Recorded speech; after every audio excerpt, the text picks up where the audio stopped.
And we are live, everybody. Welcome back to another Point3 Podcast live stream Wednesday. We are your favorite trio of hosts. To my left, we got Super Spider Brando, still for the following couple months. Below me, Lou, and myself, Hero Scroll. Hope everybody is having a great day today. We got some great stuff coming at you, talking about the Russo brothers and the future of the MCU. Should we be worried? Should we not be?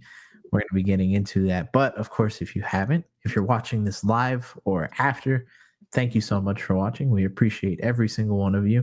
And make sure you subscribe to us here on YouTube and where you listen to all your major podcasts. So, gentlemen, though, before we jump into it, it's Wednesday. We haven't had a chance to chat too much. How you guys doing today?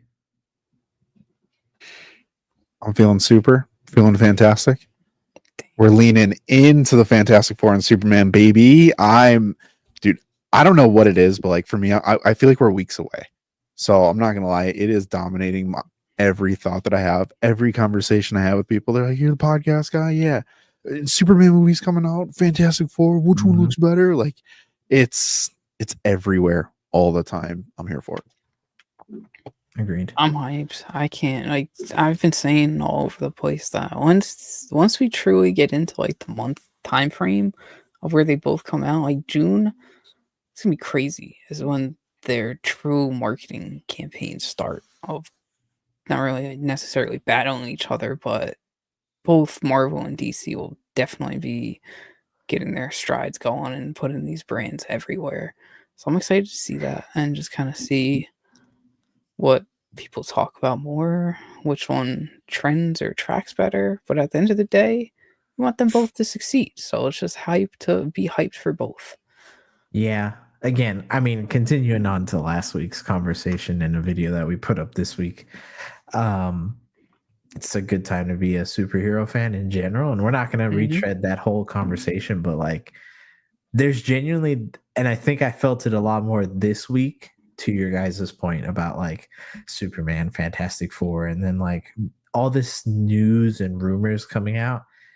It's interesting because I know we haven't talked about a lot of these, and I'm sure we will at some point in our social media. So, of course, follow us there. But it just feels like a lot of these rumors are at least somewhat credible, and they're at least based in fact. So these are a lot more fun to talk about than just giant speculation. Because again, we look at like this time last year, like we were getting close to SDCC and we were like, we don't know what the MCU is doing. We don't know really fully what the DCU is doing.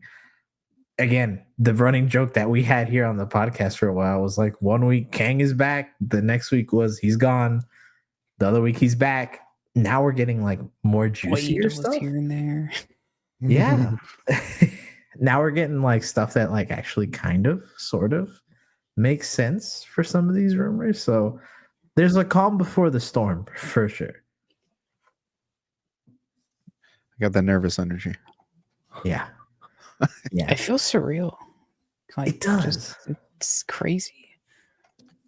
I will say though, like if you've been following us on our socials and here on YouTube, if you've seen our shorts, I will say the vibe is definitely changing in terms of going through all of these Superman stories. And now we're about to jump into the Fantastic Four stories.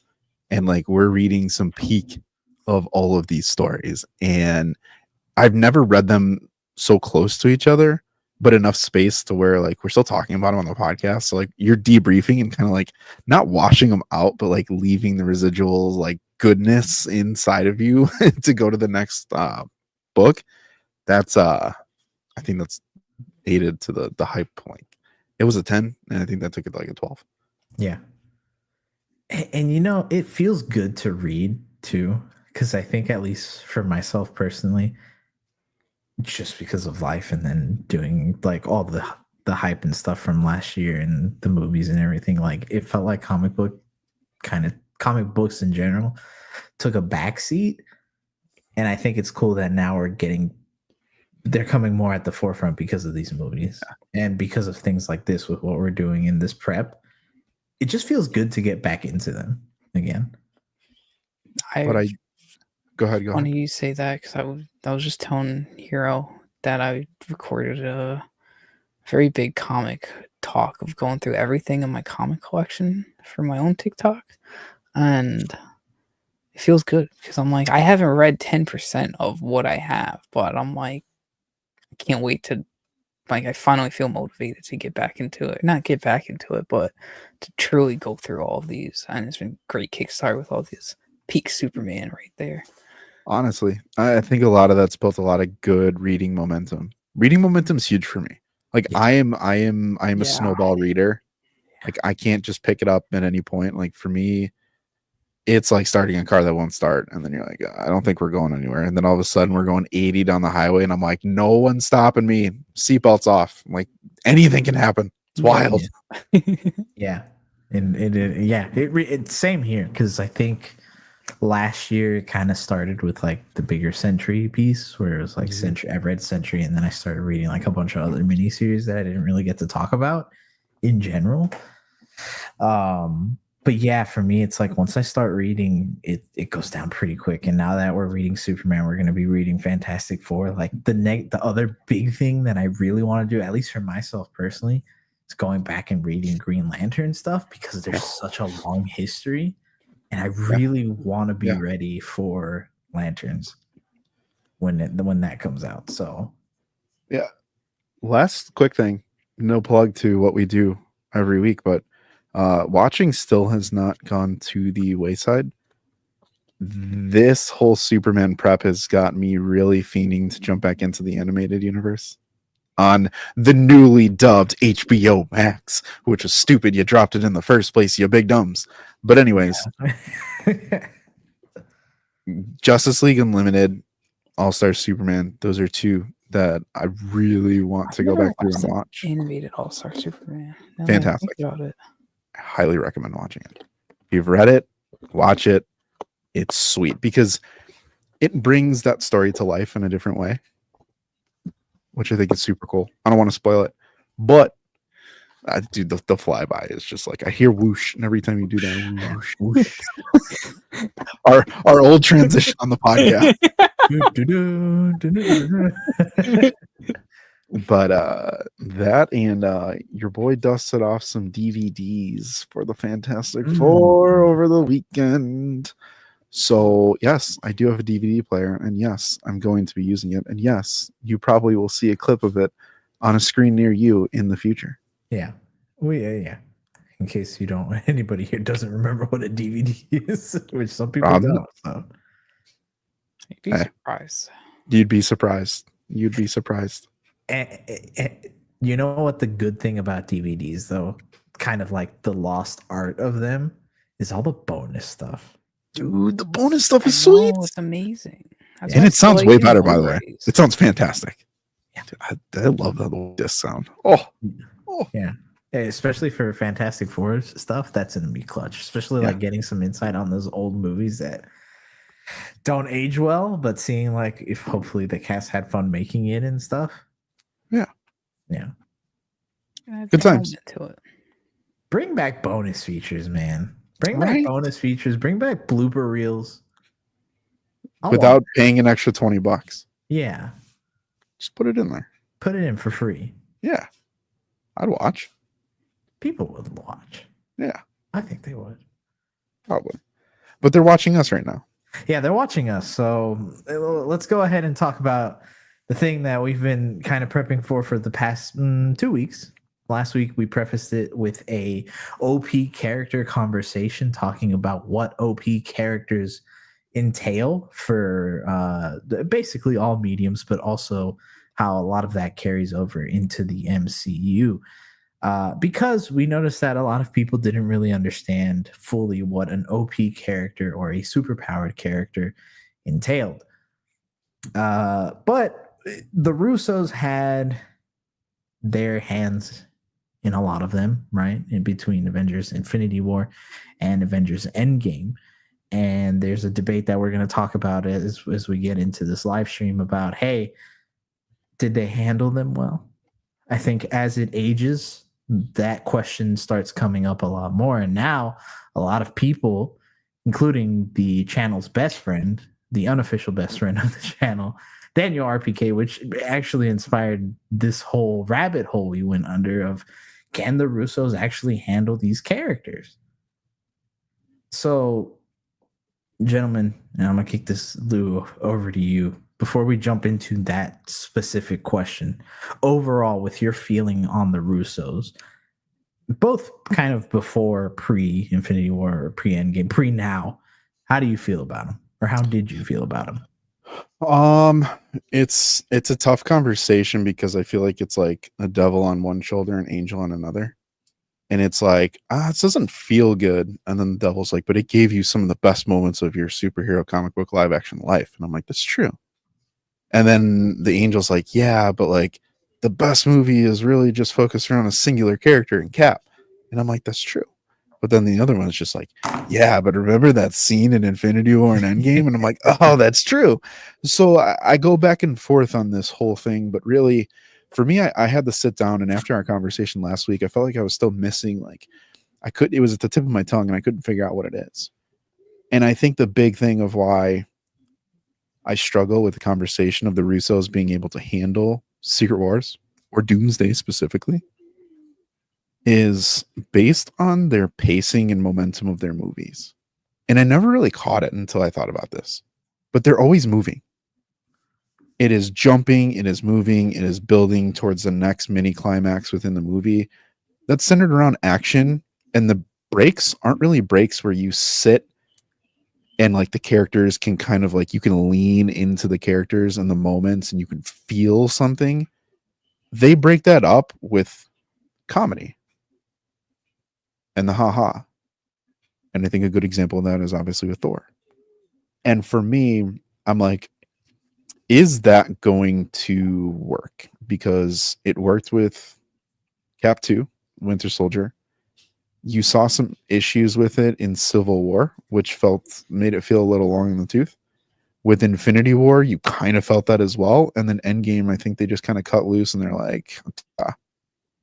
And that kind of put me in a place of like, proceed with caution with them without having that central character that they ran with.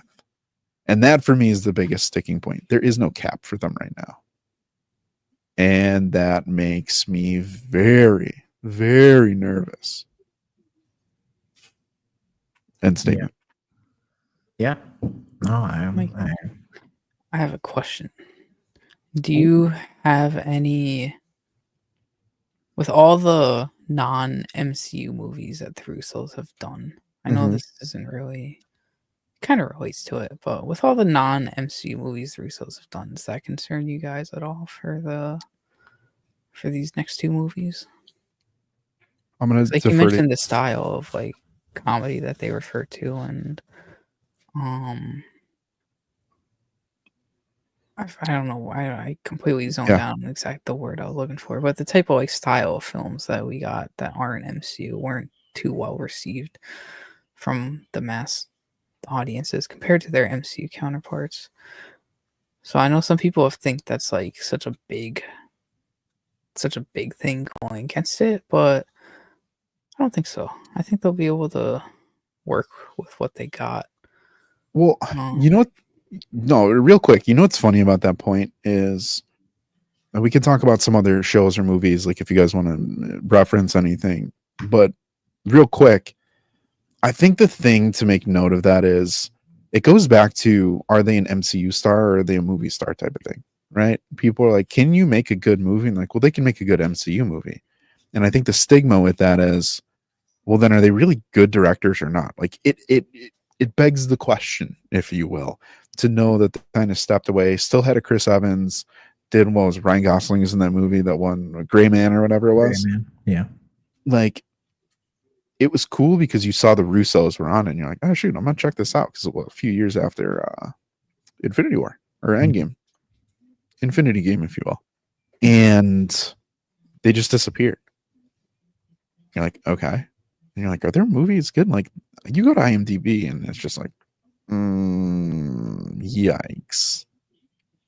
And then they're like, we're coming back. And I'm like, but why? Like, what different this is where I'm landing on it. I don't want to see Infinity War and Endgame again. I already have.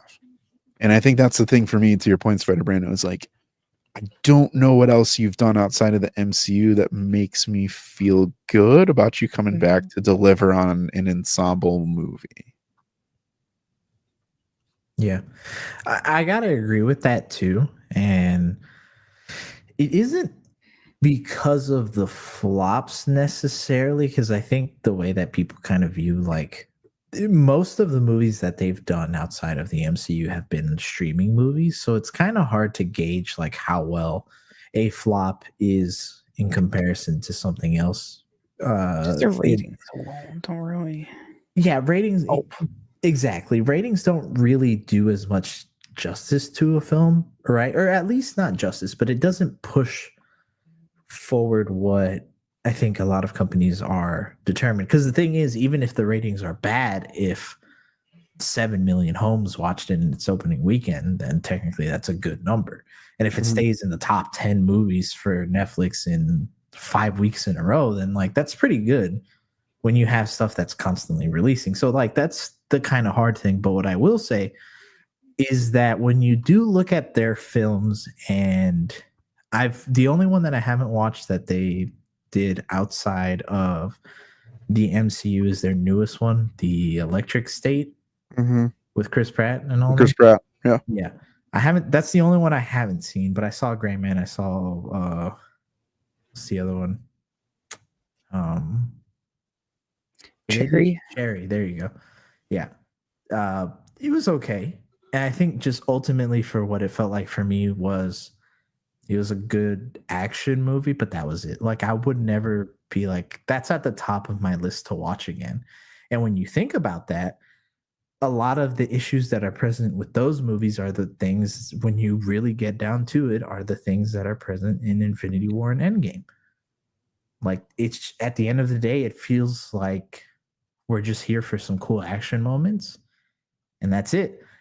I think I've compared, and I think I've said that. I think I said this on stream last week, but I know if I haven't, I've at least said it to you guys, that it's hard to gauge how well they will do Doomsday and Secret Wars, because Infinity War and Endgame was set up for them in a way.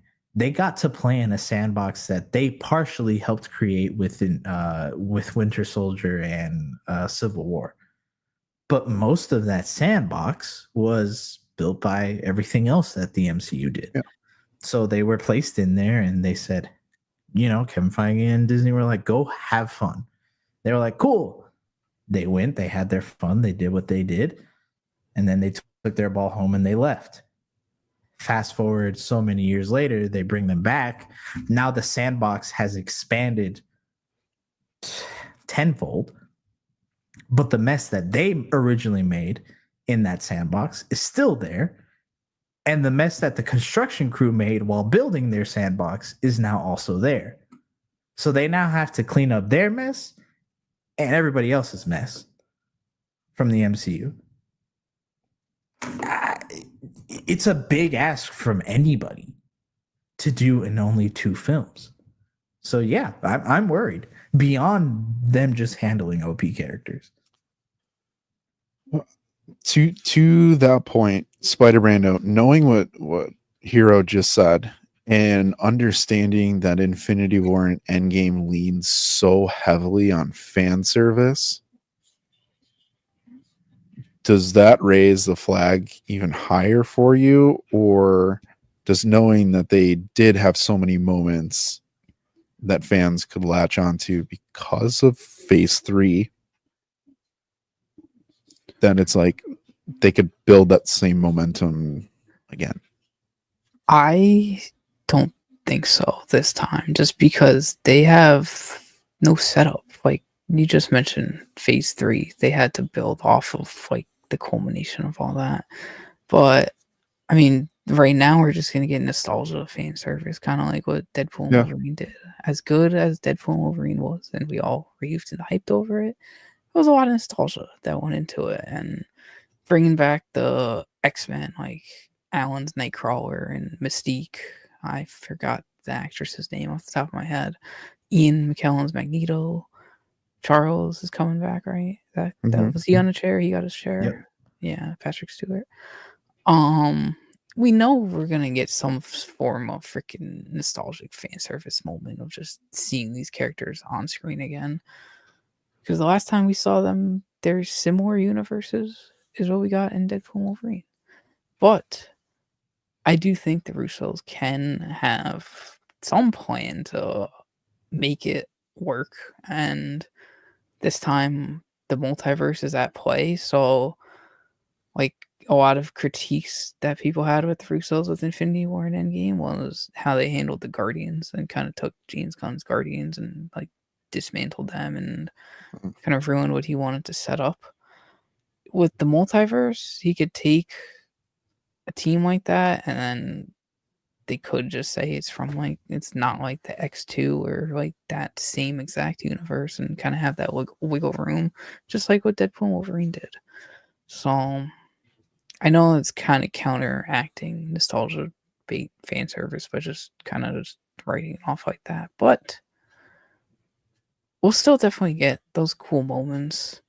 It's still concerning though, because there's always that chance that they just actually do ruin stuff and don't do what I just said about, I don't know. Now that I think about it, I feel like what I said is a cliche of wanting like them to not be from X2 or like that like universe, so it doesn't get ruined. But then I feel like it's just kind of like a random, oh, they just cashed out nostalgia just by bringing them back, saying they're from a different universe, so nothing gets ruined. I mean, to be fair, Galactus is a Nexus being, so That's true. I guess we've seen Galactus in the past, boys. I don't know. And the thing is with the multiverse that makes it hard is that you have to find a balance of finding ways to pay tribute to what you did see while also making something new out of it. And that's what's hard. And I think now could be a really good time of diving into some of these characters. But the way I see, for example, someone like Smart Hulk, where I think a lot of people, we can very well acknowledge by now that Infinity War and Endgame hurt Hulk, and he's been in this bad state for a while now. And I think for a lot of people, if they see that, if the Russos saw that and they're like, okay, we're going to fix Hulk, but we're going to fix him by bringing a multiversal dimensional Hulk that does feel monstrous and great. I still don't think that will feel good for people, because you're still going to have the Smart Hulk, the Hulk that people do want to see have that transformation, not have it. And I don't think that will hit with people. But even to that point, though, the even more difficult aspect of this is, to your point with the sandbox thing, and SB, what you were saying too. Obviously, they're not afraid to take characters that have existed and make them their own to fit the narrative of the story that they want to tell, right? So I think that's a plus. That's a pro. But even with the character that they owned, the Winter Soldier, they went from making this man feel like he was ripped out of Terminator in Cap 2 to making him just an afterthought that had one or two cool scenes in the big Timo movie. Black Panther as well. Black Panther, like, you say what you want about Civil War, it had really cool sequences. The airport battle is always going to be memorable for people. But Black Panther was like in and out. He had his cool scene, and then afterwards they're like, I'm going to put you on the sidelines in the helicarrier spot. And just be like, you're going to get busted. And he's benched for 85% of Endgame? Yep. Because he got blipped. Yeah. So from that standpoint, it's like, I think it's good that maybe we have a Smart Hulk and they can have redemption with the character, which is possible. But again, I also kind of fear that, bringing up the OP thing again, the characters that felt the best in Endgame and Infinity War were your grounded human super soldier like characters, which makes me think like best case scenario, this movie we feel like we felt in Thunderbolts. Worst case scenario, we get Quantumania 2.0. Which feels gross to say. Yeah, that doesn't sound too fun. No. I haven't watched that movie in a while, but no one has. It's okay. Yeah. It's just crazy. This movie is so freaking Doomsday and Secret Wars. Just so much potential, and we have no idea. That first trailer is gonna be crazy. Like, yeah, that's gonna be nuts. Whenever they do that reveal to get like some sort of gist on where they're going. What's up, Dill? Welcome in. No one needs to rewatch Quantumania. That's true.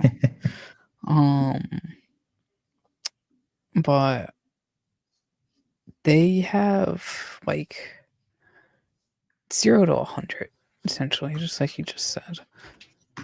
And I hate to say that. Like, even we still have RDJ still has to prove himself as Doom. And how do they handle that OP Doom character as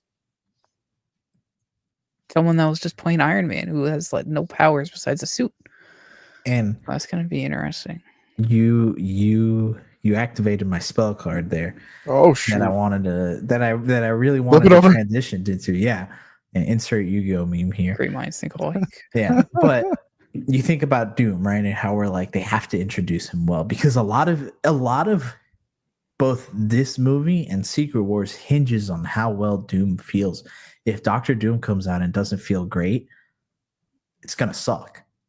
It's really gonna suck. But then I think of Thanos, where if you really think about it, Thanos did not have any major appearance in the MCU or any significant appearance in the MCU other than Infinity War and Endgame. And what I mean by that is more than like 5 minutes of screen time where he's actually doing something. It is all Infinity War and Endgame. My question to you guys, and I think we can definitely talk about this. Does Thanos feel good to you by the end of Endgame? Do you feel like he's a top tier character because he is, or because they try to tell you that he is? They show us and we see that he is an Infinity War, not an Endgame. And I think for me personally, knowing and considering these that they're the same movie, one movie, it does kind of lead into the sins of the MCU that come out of this, and issues that you see with the multiverse is just, it felt cheap, and it did during the time. I'm sorry, but during the time, like especially right after, you're just like, Thanos 2.0 is your main villain. Like, okay, the time heist thing, cool, I get it. It was a big payoff, right? But that Thanos, like going for the head in the beginning of the movie, and then you get the 2015 Thanos that comes in. It's like, okay, like he was okay. He felt like a what if. But Infinity War is the blueprint. Period. I'm sorry. I think that definitely is the blueprint. But he felt very strong. He felt very imposing. He felt like a threat. He felt like a character that if you make a mistake, you will lose. Not saying he was perfect, and the presentation of him definitely was not perfect, especially with the use of the stones. I think the stones are still one thing that sits. I'm like, we spent all that time with the stones, and like the stones didn't feel great. And I know people are like, it's a MacGuffin. It's like, it's not the Book of Ashanti. I'm sorry. Like we have a decade's worth of work that went into building each of these things up. And movies were centralized on them. Yeah. Which again kind of goes into the balance issue with them of handling OP items, right? Yeah. But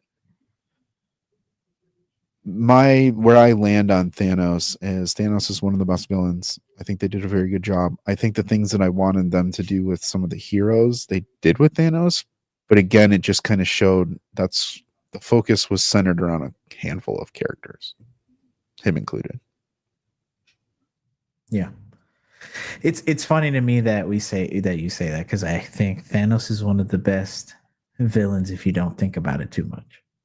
Like once you start thinking about it, like it really starts to show some cracks in the armor, and how when it even comes down to it, and I know people like to like misquote the Russos and like try to be like, this is why they don't get it. But I think when you look at how they kind of went about Endgame, and when they talk about like Thanos using the stones, how they're like, sometimes he just did it, you know? And if he thought about it for a split second differently, then maybe he could have won. Like maybe he could have dodged Stormbreaker, but like he didn't think about that. But yet throughout the entire movie, we see him make constant split second decisions that show his battle acumen. Yet at the very end, when he has all 6 stones, when he should be unstoppable, that's when he loses his grip. It's just one of those like head scratchers where you're like, what made you want to do that? So then I think about Thanos and I'm like, if the way that you found to tell an interesting story was to basically kill off that version of a character because he was too powerful, what are you going to do with God Emperor Doom? Thanos snapped half of existence and could have done more if he really wanted to. The God Emperor Doom is going to transcend the multiverse. So what is your answer for that? Multiversal snap. In a way. Right, kind of. And okay, let me ask you guys this real quick. Obviously, we know the relationship between Reed and Doom, going back to Doom for a second, is imperative to the story of just Doom. But in Secret Wars, that's a very important relationship. Now, given that we said they don't necessarily carry on what we saw beforehand, which we know Fantastic Four is going to come before Doomsday, and we're going to get a version of Reed. How do you guys feel that, like, who's going to be the balance for Doom? And did you feel that way with Thanos? Like, was there any character that kind of he elevated him specifically? Or maybe characters? The first one that comes to mind, Gamora. But that was because of the personal relationship that they had that I think they could potentially do with Reed and Doom, where it's that I hate you, borderline I kind of love you, but not really. You know what I mean? Almost like Batman and Joker type, where it's like I love to hate you. Yeah. And I think that would be what they should portray, kind of how Gamora felt to Thanos. Now just Thanos doesn't feel any love to Gamora, or in this case, Doom doesn't love Reed. But I think that is the best character that really elevated. Because when you think about it, I don't think Cap really had like personal moments with Thanos. Iron Man didn't really either. He only did at the end because he needed to take the stones. And Thor kind of did, but kind of didn't. So, you know what's funny? When Thanos shows up, each of them kind of went through their emotions indirectly from what Thanos did. Battle of New York, Iron Man 3. That's Thanos. Iron Man, Tony was tweaking because of Thanos. Thor, he tweaked because of Thanos, but that's after that Thanos was gone, he went through all that. Yeah. And then Cap, he just, I don't know how many times he's got to get rocked in the face for him to be like, my bad. Do this whole day. I mean, he did get crushed. He got crushed twice by a right hook. Yeah, I'm curious if there's anyone who's like, are there any threads from character to character involving Thanos? And like, does that raise any flags for you with the Doom Reed relationship? Or do you think that doesn't matter at this point? From a comic perspective, obviously it should matter, but I don't know. It feels weird because they did make it work with Thanos. I mean, sure, we saw him in like the post-credit scenes teasing up throughout the years, and Tony had those visions and stuff, but like you guys both said, he didn't really have that many connections besides like the personal connection with Gamora going into it. So if we do see just the fact that everybody, like, if they ever do show Doom's face and everybody knows it's Tony, I think that'll kind of just set the tone for the rest of them, and like that'll be like the personal connection. But even though it's not personal, because they know it's not Tony. I don't know. It's so weird. That's interesting. I don't know how they're gonna freaking play it with Doom and Tony or RDJ. So hard to speculate, because so hard to speculate. And that's the interesting thing, because one of the shorts that we made was potentially the Doom taking Tony's face and being like, I want to take your greatest hero and make it into I want to desecrate that image. And I do think that would cause a lot of personal turmoil for the heroes. But when you think about it, it's like, on paper, that sounds really good. But will it fully satisfy a lot of the things that they need to do for the movie? I don't know. It's hard to say. They have to set up like 3 different teams meeting and fighting each other, and of the whole antagonist in this one movie. It's crazy to think about, and like just the balance of everything. I will say though, I think that they had a decent setup with team run-ins, like when the Guardians met some of the Avengers, like the Titan team versus the Earth team. Mm-hmm. Again, to your point though, SB, it's a more bloated cast from that. And there's a lot more. Those damn chairs. Yeah. So like, again, even to this point though, for everyone watching, you're just like, oh, that's a good point. Like, yeah, they've kind of done it. It's like, but there's a but with all of these points.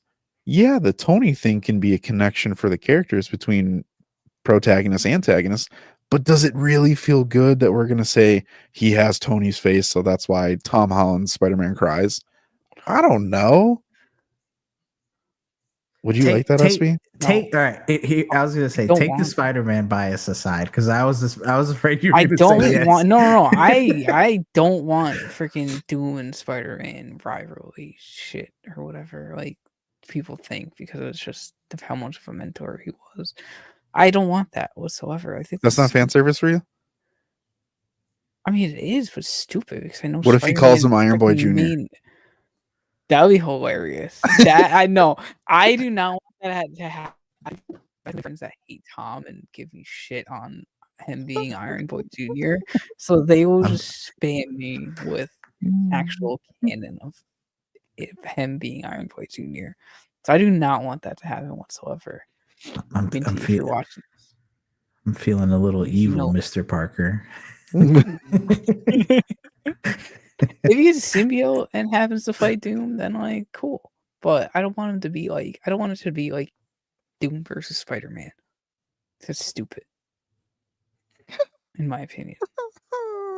I wouldn't mind seeing a fight between them, but I don't think it should hinge the full movie. Yeah, that's what I'm saying. No. Like, a fight between them would be cool. Face reveal, and then he was like, "Oh my god, I hate you 3000." Mr. Parker or Mr. Stark, I don't feel so good. And then it's not Mr. Stark. But that's would be like a cool moment, but I don't want that to be the focal point of, just because they have the technically Tony and Spider-Man probably have the biggest relationship left of all the Avengers currently in the roster. That's even if he's in Doomsday too, because that's even another factor. We don't even know if Spider-Man is going to be in Doomsday, and now he's going to play into it. Do you guys feel Secret Wars thing potentially? To that point, to all of that, right, with Doomsday especially and Doom, do you think there's more at stake with these two movies than there was in Endgame and Infinity War? And I don't mean in the MCU, I mean like real world. No. Why is that?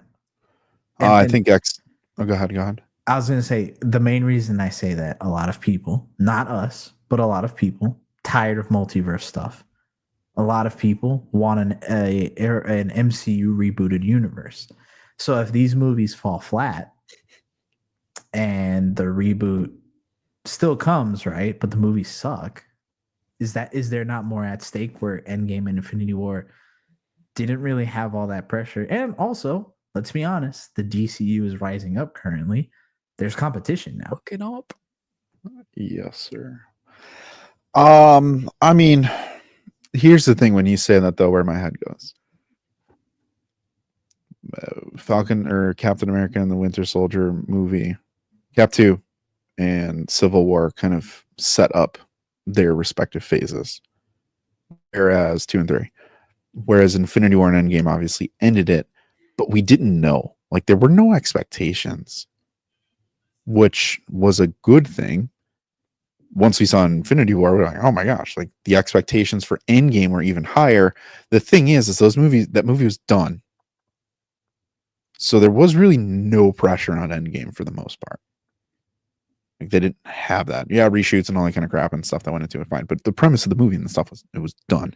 The way that the MCU is acting now, every single project, although it feels self-contained, it almost feels like they're overcorrecting for future things in a way, even though we haven't really gotten into the stride of like the new MCU that we've been promised for 3 years now. But I think the fan perception into this is there is a chance it could suck. Whereas we didn't know if an Infinity War was going to suck, and Phase 3 was such a high that it was like, there's no way. Like, there is no way that this could suck. And the DCU sucked at that point. So there's kind of two factors of now of like that franchise fell off and we're like, meh. And then we're like, this movie's great. And now we're getting to the point now where people are kind of resonating with what we're saying. Like, maybe the Russos can't do it. I don't know. Like, we don't have any story to follow. We have nothing to sink our teeth into. Which is why, for me, I do think it's going to be a bigger deal. But I think if these movies did kind of suck and the Avengers title didn't make $2 billion or whatever it is when Secret Wars comes, I think there would be more people who were just like, the writing was kind of on the wall. So do I think this will, but that leads me to my point. I think people are looking forward to a fresh start. I think people are looking forward to a fresh start with the MCU because no matter how good these movies are, there's still going to be questions. It's going to raise more questions than we're going to get answers. If we love Doom, is Doom going to carry over? If we love Moon Knight showing up, we're like, are we going to get another show? Is he going to get his movie? If the Fantastic Four are great, where are they going to be? 100%. Like, we can look past this movie already and be like, are you going to set it up? Because you definitely didn't set it up the last time you had the shot. So would you say it's low stakes because of that? Low stakes, low reward. There's no higher reward, you think? No, I this movie could be one of the best movies, but at the end of the day, I think we're at the end of the road. If you're tapping into all that nostalgia and fan service, you've pulled people from the grave for this movie. Like, there is no second movie for a lot of these people. So it's like Patrick Stewart and Ian McKellen are almost there. Dude, Alan Hutch is like 60 right now doing this stuff. Bro, Bob Iger is just like, you thought? Bam. Oh, you're 90. So, yeah. I don't know. I mean, that might be the more cynical me. And if you've been following us, I think I've been super cynical on the MCU for like 2 years now. But realistically, what is this going to build? You know, that is true, though. I do have to agree. Because at first I did think, no, there's more going into it because that reboot, but you're kind of right. And then it took me back to The Flash, where we all went into The Flash excited, but I think we even said it before the movie came out. We were like, it could be just okay, but people are gonna be fine because like the DCU is coming right out after. Sure enough, the movie was booty butt cheeks. And literally we've erased it from our memory in most ways until we bring it up like Voldemort and we're like, ooh.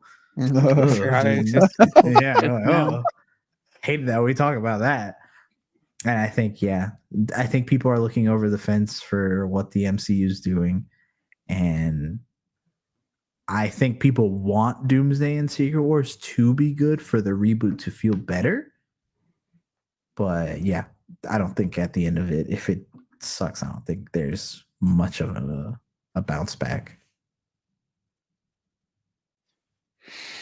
Yeah, the way I see it is like they're gearing up. I think they just told the Russos to just conclude everything that's just going on right now, and then just gonna start fresh post Secret Wars, and like a true fresh reboot. Like maybe that's when we'll see Mahershala Ali's Blade instead of pushing it for like right now. Oof. Maybe. Okay. But I don't know. To me, it just seems like they're giving they were given an Infinity War and Endgame style movie to send off the multiverse. Okay. To that point, then, because you just made me think of another question. Do you feel the way that they concluded some of these characters' stories are actually good? From like Infinity War and Endgame? Mm-hmm. Um, Let's take the big two, Iron Man and Cap. Are they satisfying conclusions? It's the fattest Cap? no. Cap, definitely no. Iron Man, Bro. I'd hate to say it, but no, I'm kidding. I think I'm not trying this. I'm not trying to sway you. I'm not trying to sway you, but I'm curious. Are we considering like knowing that RDJ is coming back? Is that a factor? Because for me, every ending is still living to this point, and it can age either great or it can age like dog water. And I was taking it like just for like the moments as they were. I was gonna say the moment I cried in the theater like for like 3 weeks straight. Yeah, but I thought that was it. Yeah, I think at the time they're like pretty good endings. I mean, I don't know how much more Iron Man stuff they could have done before it was like too much. RDJ was kind of like not really getting too interested in it anymore, and the dude was the face of the MCU for like freaking 10 years at that time. So I honestly thought that he had a pretty good conclusion to it. Cap, on the other hand, no. I thought he could have lived like that dude's a super soldier. He could live on for another like 50 freaking 100 years. And I think his story could have went on more to like being like a role for the next Captain America and like training like Sam, like truthfully, like just training him by his side to take over the role instead of just like, oh, I'm old now. Here's the shield. But I just want to point this out again, though. We just talked about how Thanos didn't feel great.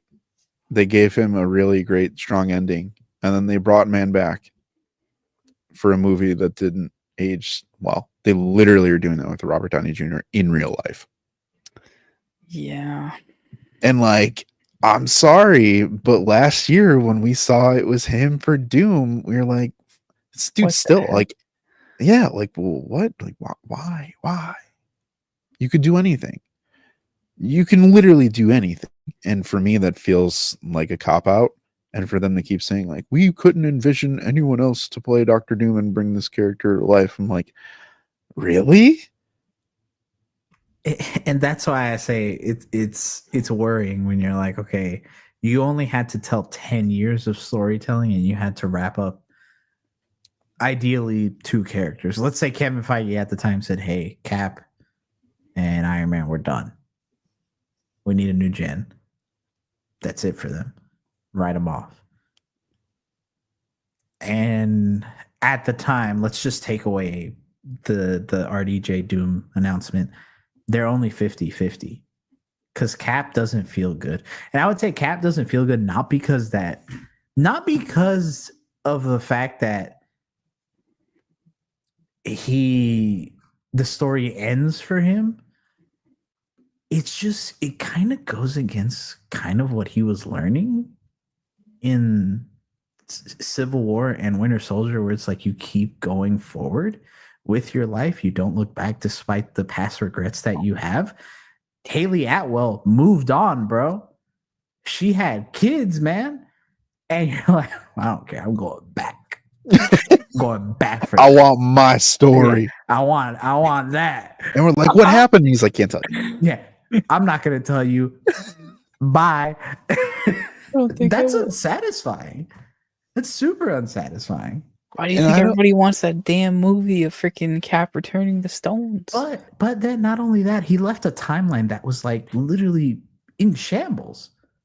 Like his time is still in shambles because of the fight, the final fight, and then he just dips. He's like, you guys got it. You got it. But is that Cap? No, it happened.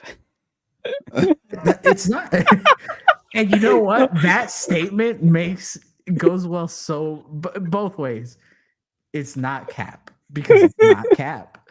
It is both factual and it is what happened, but that is also not Cap's character to me. Very well done. You know what? Well I was done. proud of that one. I'll give you one. I'll give you one on that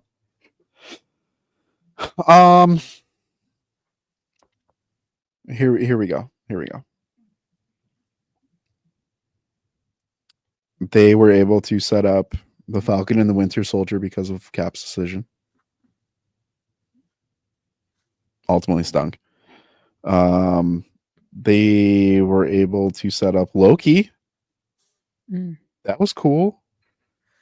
Right? Did they set it up or did others set that up though? Loki. Yoink.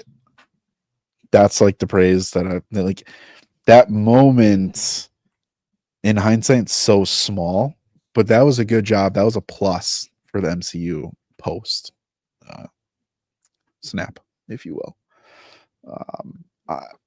Again, like when you say these things out loud,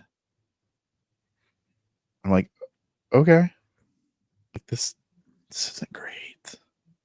This isn't really great.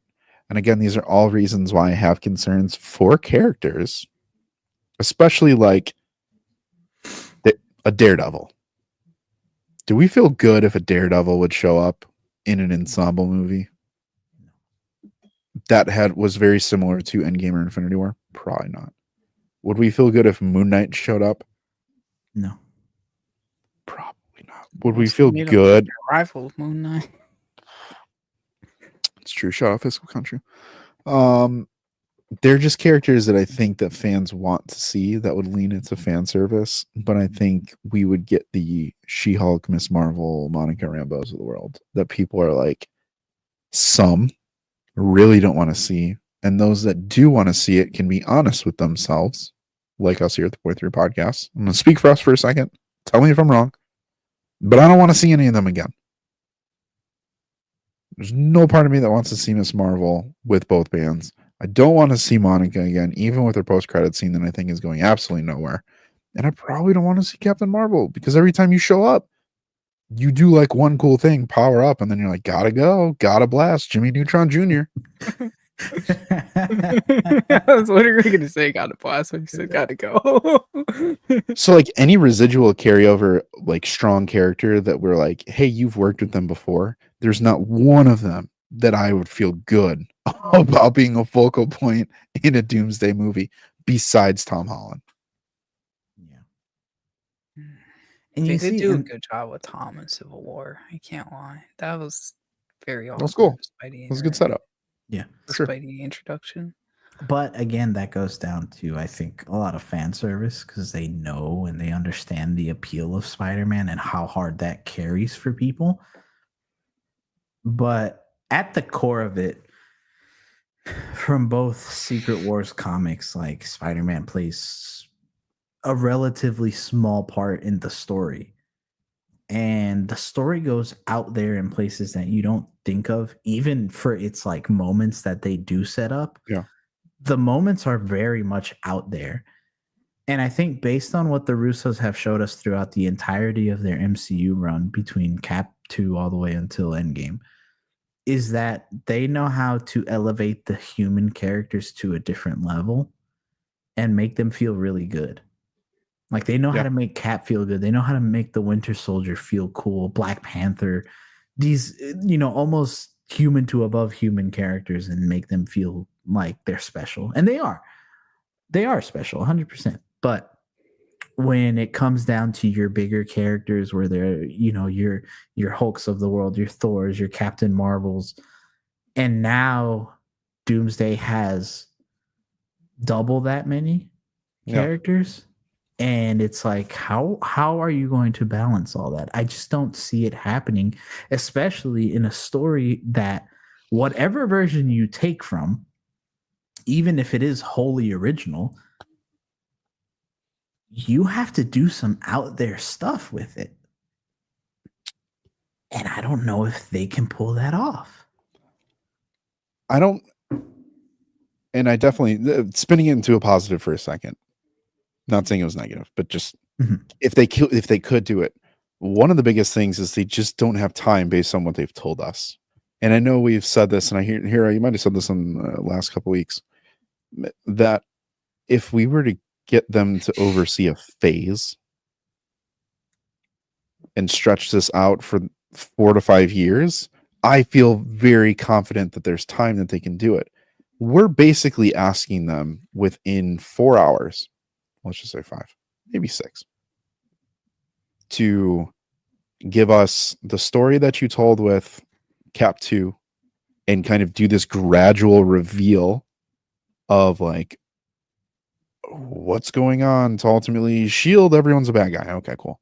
To then do a team up hero versus hero team, but now add more of those like we got in Civil War, to give us a strong villain like we got in Thanos and strong antagonists, while also setting stakes to an unprecedented height, and then to ultimately wrap all this up in some way, good or bad, like Endgame. How that is Everest of god tier storytelling that they're credited with doing very well across 4 separate projects. And we're saying, hey, you get 2. And oh, by the way, you have 75 characters you have to play with.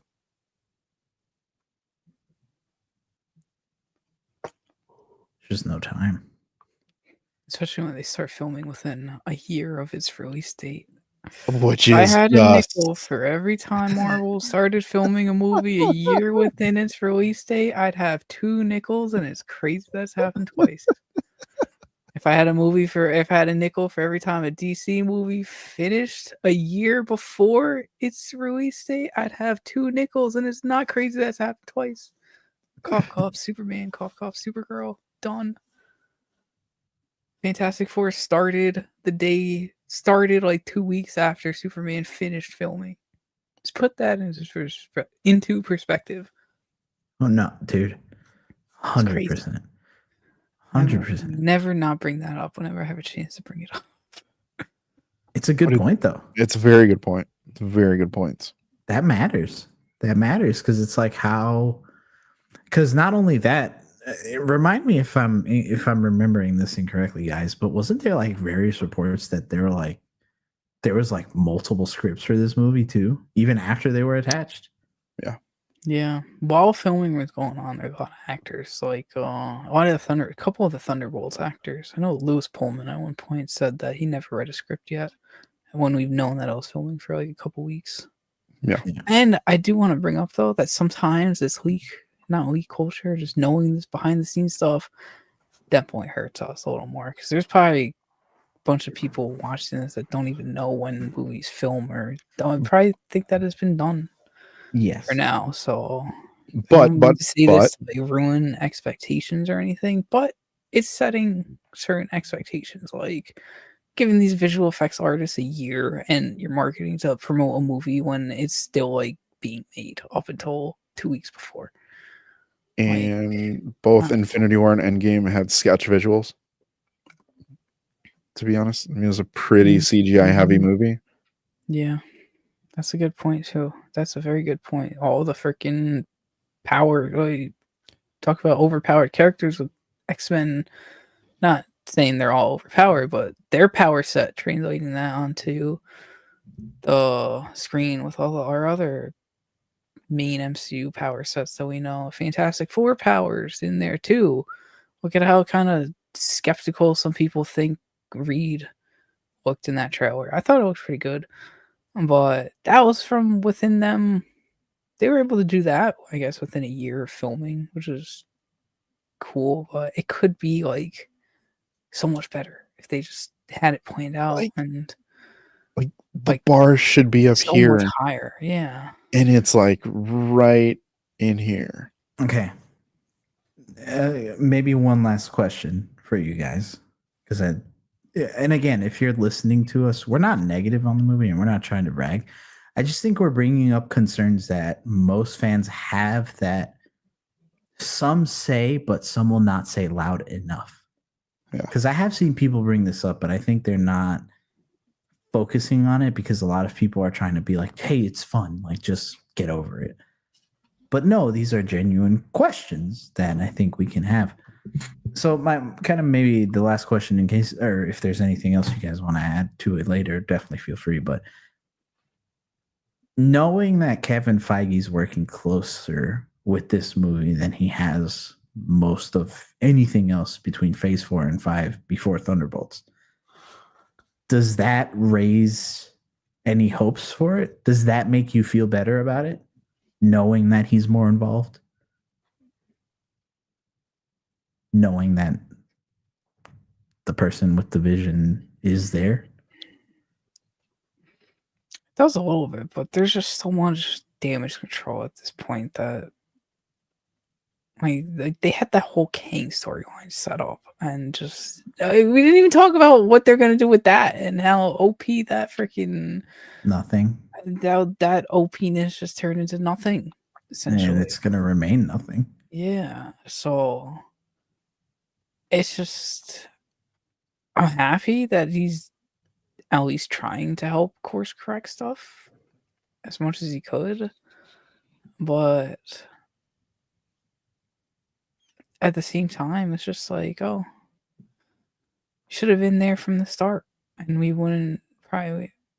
I can't say we wouldn't have been in the situation, but because they've had a lot to deal with. Who knows when their main villain that they had planned out to be every single actor was going to be a dick and do what he did. There's a lot of stuff they couldn't really plan, but I think he could have been more involved into like instead of having to scramble right now, because it seems like they're scrambling because they didn't have that plan even with King like fully set up. So Feige should have definitely been more involved. What does more involved mean for you? Because for me, to your point of the double nickels, they said it, they did it, they showed it, they finished it. Gunn said, we're doing this. He was transparent, answered questions. The team was very transparent. Seemed like everyone on the cast and teams were very open of like, that was a great experience. I really enjoyed that. I want to work with the DCU. I would love to play and probably sign multi-year contracts, multi-appearance contracts. For me, the involvement, I'm like, you can put Feige's name on it, but the MCU and Disney are to the point for me where I almost feel like they can put his name on it just to be like, hey fans, Kevin Feige was on this. This is good, right? And I'm just like, no, I feel like he definitely wasn't on this when you just slapped his name on it. Or he's an executive producer. Cool. Doesn't really mean much. And now it's to the point where it's like, we don't hear him say anything. He's like, Deadpool and Wolverine. He was talking about it. Cool.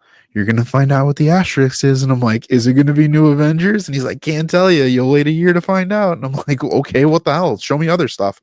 Because like, great. Couldn't have guessed that one. That for me is like, it goes back to what we say all the time. They feel disorganized. They seem disorganized. It feels like the good projects are projects that aren't really a part of the grander scheme of things. And the movie and the titles and the names that they're associating with these, which I do think is a mistake to call it Secret Wars. I thought it was in the first place. But to switch Kang Dynasty to now Doomsday, I'm like, okay. But at the end, these movies and the Avengers titles are now not just, they mean more than just, hey, you're going to get 6 characters of heroes called the Avengers. No, Avengers means there is some massive event that is happening that will unfold. Go see this movie. It is going to be the ultimate resolution to a great storyline that you should have gotten for the past 2 to 3 years, 2 to 4 years. None of that means anything. Like the names don't carry as much weight as they used to in the MCU, which the Russos had that. They had that. It was cool when you're like, what's the next Avengers movie name going to be? Oh, shoot, it's Endgame, and it sends people off. and then you see Doctor Strange throwing up the one finger. That's super cool. We don't have that. They don't have that to work with. Names don't carry much weight. And now we're at the point where we can talk for an hour and be like, the Russo names don't even carry as much weight as they used to. Even Feige, for me personally. And I only ask that question because I see a lot of people still put faith in that. But I think for the past 2 years that we've been doing this podcast, I think we've kind of said it how it just kind of means nothing. And I think he shows up for, like SB said, that damage control for the occasional market to boost something up for a little bit, you know, especially when people are going to the world's famous CinemaCon, you know, that's when he'll appear. Well, Feige said this thing at this one event. So like clearly it has to mean it's good. But it's so interesting to me where you have, and this is where I say I don't put much stock in it anymore, because before you would have Kevin Feige constantly talk about these movies even after release. Yeah. But now you have Bob Iger come out. Yeah. Because Thunderbolts was considered a success by fans and by people, by reviews, but it made less money than Brave New World. Yet Bob Iger didn't say anything about that. But he said something about Thunderbolts. So did he say it because of the ratings? To me, I feel like he said it more because it's like Avengers is right around the corner. So I have to say something to boost the anticipation and the hype. The fact that their post-credit scene was done a month before the movie was out on the Avengers Doomsday set is telling that there's still probably some changes that they don't even, either they don't want us to know about or they don't know what they are doing fully yet. And both of those scenarios kind of suck. Yeah. I mean, again, at the end of the day, are we still MCU fans? Yes. Are we going to go see these films? Yes. Are we going to talk and speculate and dive into them and be like, this could happen? Yes. But you would be silly to not say yeah, but to these movies. Because even with Thunderbolts and the success of Thunderbolts, and even with Brave New World, and I will say Brave New World was successful, especially for Sam Wilson, you don't get that organic carryover that we used to get. It kind of died off a little bit. Even Thunderbolts, because you're butting up into the next project. And now it's real of like, I want to hold on to the feeling I have with Sentry. I don't want Sentry to be stained by the future MCU. And for people to be like, Sentry kind of sucks when we look back on his next appearance 5 years down the road. My heart, don't do it to me. I'd cry. Yeah. Could you imagine Bucky, though? For real. Bucky, the best he's felt since Cap 2 probably was Thunderbolts. Probably. He said Not moments. Civil War. He said moments. I don't. Civil War, even he had moments while he was still that Winter Soldier feel. And that's the thing is like when he went back to being that kind of like badass character, everyone's like, yeah, that's who I want. Falcon and Winter Soldier, same thing. I'm like, I'm going to pretend to be Winter Soldier. Who are some of the best parts of that show? When my man's pretending to be Winter Soldier.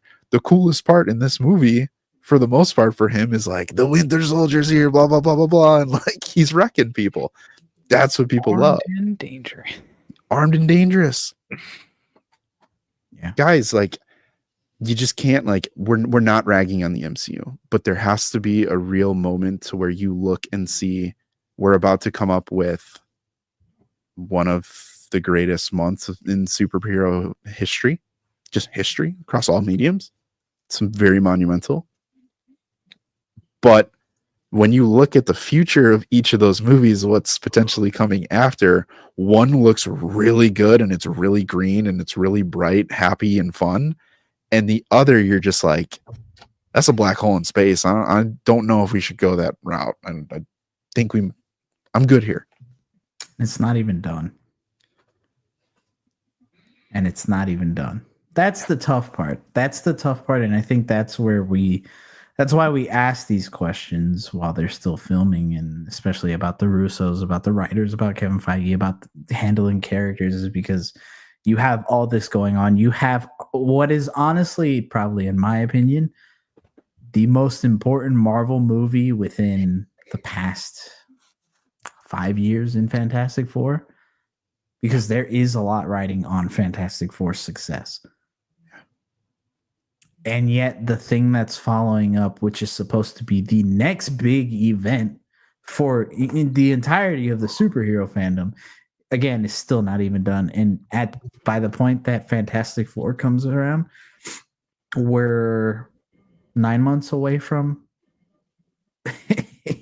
Avengers Doomsday. Yeah. Like, when you think about it, that raises some questions and some concerns. And I know some people are going to be like, oh, just be a fan, let it ride. I think we are. But these conversations still need to be had, because what happens is you start raising your own expectations to the moon. And then if the movie is just a 7.5 to 8 out of 10 and not a 10 out of 10, there's going to be a disconnect for fans. Yeah. Let me ask you guys this one thing. Given all these pieces, what do you want to see? Like, what is your one thing that you want to see them do or hit on in Doomsday, the Russos specifically, to make this feel hopeful for you, more hopeful?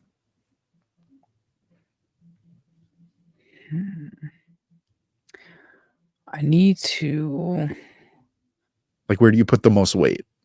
I feel like I need to see why they chose RDJ as Doom. So just Doom. Just Doom. Yeah, literally just Doom. I feel like that makes or breaks. Obviously, that makes or breaks the whole story. I would say, in a way, kind of the same, but not really. I would say it needs to earn that Secret Wars name in the same way where Infinity War earned the Infinity War moniker, by actually building up all this story. And even though we've kind of talked about some of the negatives from that story, it did tie everything we saw in the MCU. And I need that here. How are they going to do that? I don't know. But I do need Moon Knight in here. I do need What If in here. Yeah. They need to go balls to the wall. Yeah. Fully. And it needs to earn that Secret Wars name. Because right now it doesn't feel like it. I like that. Give me Toby and Andrew, please. They wouldn't earn that for the movie, if I'm being honest. If that's all that they can bring, and that's what they think will bring Secret Wars and make it earn it, that doesn't. Oh no, I'm not saying just the one like that. I'm just saying I want to see it again. Yeah, yeah. I'd be okay. I mean, here's the hard part for me to answer my own question. I don't have faith that they'll be able to hit on 2015 specifically the key subplots that made it feel really good from a relationship standpoint. With Panther, it's probably not going to happen. Strange, maybe. Thor Core, Reed and Doom, not sure. Like, there's so many questions of what I love about the 2015 Secret Wars. Like, that's for me what they would need to showcase, are like those true concepts from a post-Battle World perspective. But I think for me, from an MCU thing, I actually don't care about any of those things more than me caring, and what I'll be watching the most is how they treat the mutants, from their storylines, their power sets, their look. That to me will be kind of when they do reboot and we do get a true X-Men thing. And if Feige is this close, I want to look at it and be like, the mutants, they smashed the mutant part of this. This is the trial for me. That's fair. I think this is the biggest trial for fans.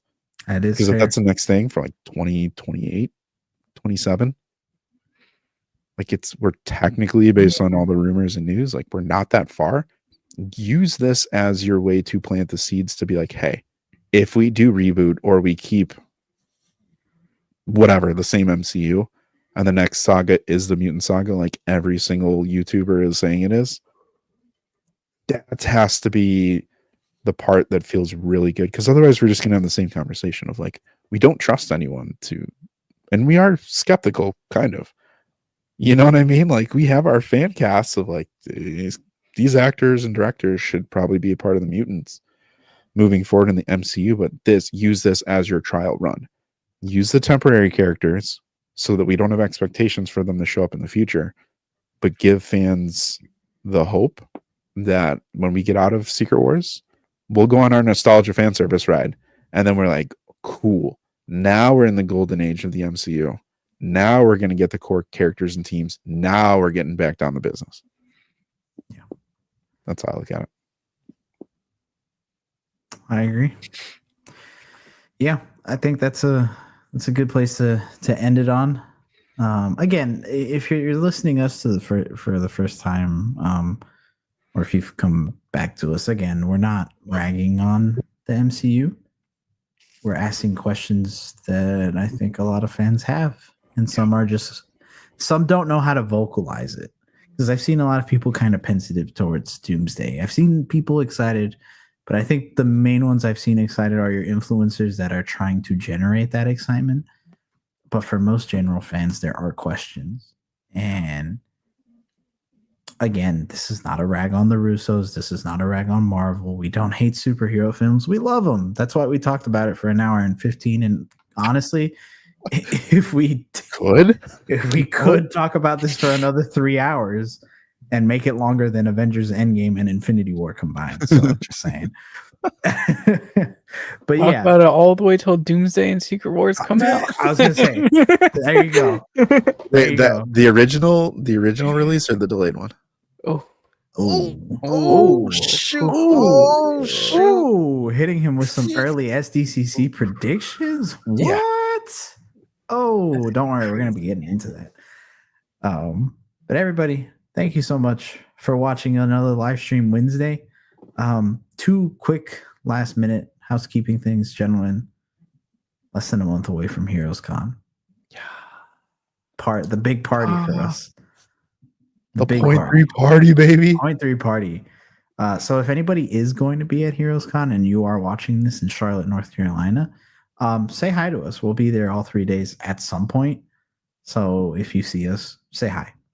We'd love to meet anybody that does watch it. Look at that logo. Yeah. Find the logo. Yeah, right there. Right here. No. No? Oh, for me, it's right here. I don't know for you guys on your screen, but for me, it's right here. No fusion for you. Ah, boo. Boo. Oh, wait. There you go. Yeah, there it is. Now you went dark. Wait, can we do a 3-way fusion? Whoa.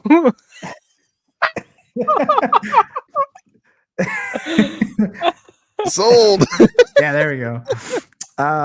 Yeah, so Heroes Con next month. Say hi to us if you're going to be there. Also, don't forget Supermate continues on this week. Man of Tomorrow, whatever happened to Man of Tomorrow, next week All-Star Superman. And then we got some awesome stuff set up for Fantastic Four. Whoosh. As the red and the blues swing by the screen. But everybody, once again, we have been your favorite trio of hosts. Super Spider Brando, Lou, and Hero Scroll. Everybody have a great night. Thank you so much for joining us, and take care.